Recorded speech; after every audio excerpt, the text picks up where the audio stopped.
calculus.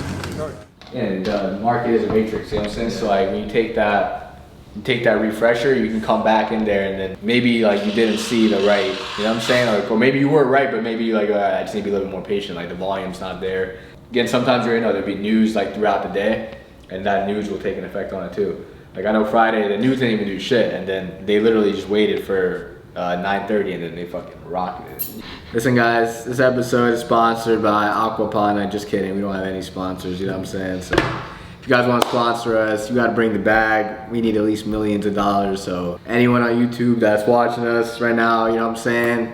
We got still a low fan base, but we'll eventually get there. So, you know what I'm saying? When you guys come with the sponsorships, make sure you guys come correct. You know what I'm saying? Shimo's the CEO, so you gotta talk to him. But I'm ready to tell you guys as executive decision, it's gotta be millions of dollars for any sponsorships. But anyways, Aquapana is a good water guy. Drink some water. You know what I'm saying? Stay hydrated, that's number one. Welcome to the video though. I just wanna tell you guys, again, stay focused, stay positive, keep that mind clear. I wanna give some trading tips, you know, people that are just starting trading, or even if you're just like intermediate trader, even if you're an advanced trader. I feel like every type of trader just needs to hear certain things, certain reminders. So I feel like, you know, when people, as a beginner trader, when you're first starting, you know, there's a lot of, you know, misconception and misinformation in the market, right? I feel like a lot of people, they come into trading, they see the hype in social media of what trading is, even from people like me. They see our results, like the crazy numbers and stuff like that, and they just believe that, you know, that's just how it always is, right? Even for me, you know, like even this year, like I said, I stated in the last video, there's been certain days I've had losing weeks. I've been on losing streaks, you know what I'm saying? I just had a positive week again, so I'm starting to get back up, but at the end of the day, you know, it's not gonna always just be home runs, right? Last year for me was a very, very amazing year. I was blessed for it, and you know, you gotta count your blessings, and it's gonna continue to be great years to come, but there's gonna be certain times in your life where you're gonna have certain ups and downs, just like chart, right? So, you know, I feel like, you know, when people come into the whole trading world, they have this really misconception that, you know, they're just gonna make unlimited money at all times and, you know, not prepare for, you know, certain rainy days. So I would say, you know, just come into the game, discipline, treat it like a business, right? Treat it like how it actually is. It's not gambling. If you treat it like gambling, the market will humble you. It will take all of your capital away over and over and over again. But if you do treat it like a business, if you do apply risk management, right, that's the key thing, just getting better at risk management. That's what the market will teach you, which will then also help you apply that to also certain things with life, right? But the better and better you get at that, the more and more you're gonna be able to scale. But the thing is also finding that balance of hitting your consistent wins versus those home runs, right? I feel like a lot of people are trying to go for certain, you know, big days, even me. Last year I got addicted to hitting, just because I was hitting new levels, I was getting addicted to hitting bigger and bigger winning days. And then coming into this year, when the market was kind of just shifting into a different era, different season, I had to adjust to that when I was hitting those many crazy days like that as well. So like, you know, you just have to adjust and figure out what you can get consistently from the market. And obviously you still are gonna have those days where you're gonna have those big home runs, right?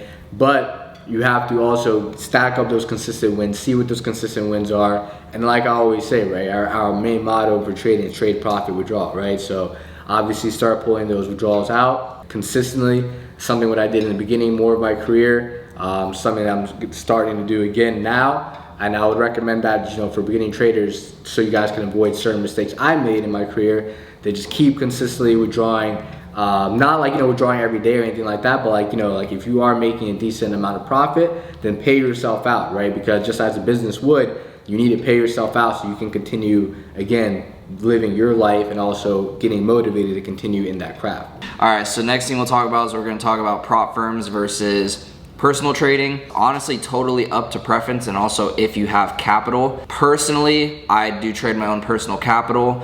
I do think it's more efficient, and the reason why is because you don't have any thresholds or requirements that you have to meet. One, yes, that if you trade for a prop firm, if you don't know, a prop firm is basically a institution that if you pass certain tests and requirements, they will give you lended capital. Typically, the most common challenge is a 100K challenge.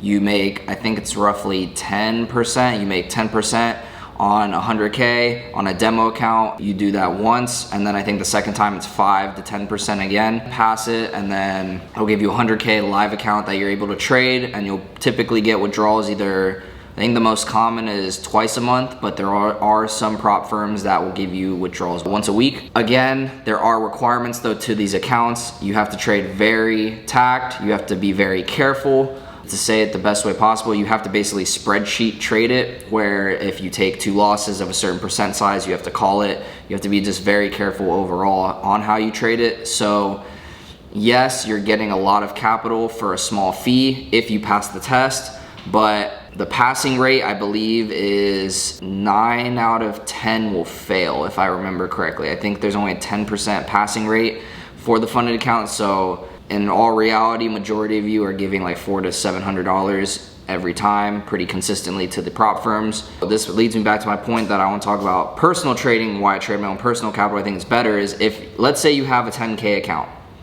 and you blow 5K of it. If it was a prop firm account, the challenge would be over. You lose the account, you lose the investment. However, you can still take 5K back to 10K. So on a personal account, you can always bring it back. Most offshore brokers offer the leverage of 1 to 500.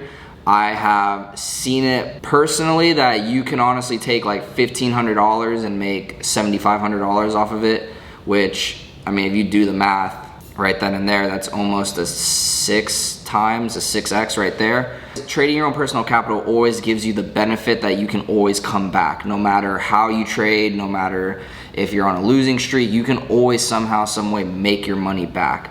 The other thing too about trading your personal capital is the psychology is a little bit different. Trading your own money versus trading other people's money, the psychology is always going to be slightly different in the ways that it affects you. Whether you consciously notice it or not, it is still something that you should always keep in mind, especially if you become a profitable trader, whether it's through hedge funds, trading your own capital, or if you eventually get into the space where you trade other people's money. You must always remember that money is an energy and it always carries ties to where it comes from. So if you're trading other people's money, you have to take that into your own psychology and also be used to trading other people's money and the energy that comes with it. Where if you're trading your own money, you already know what the energy is, it's your energy, and you're just comfortable whether you lose it or you flip it, it doesn't really matter to you. So that'd be some tips and tricks about personal versus prop firms and why I choose to trade personal.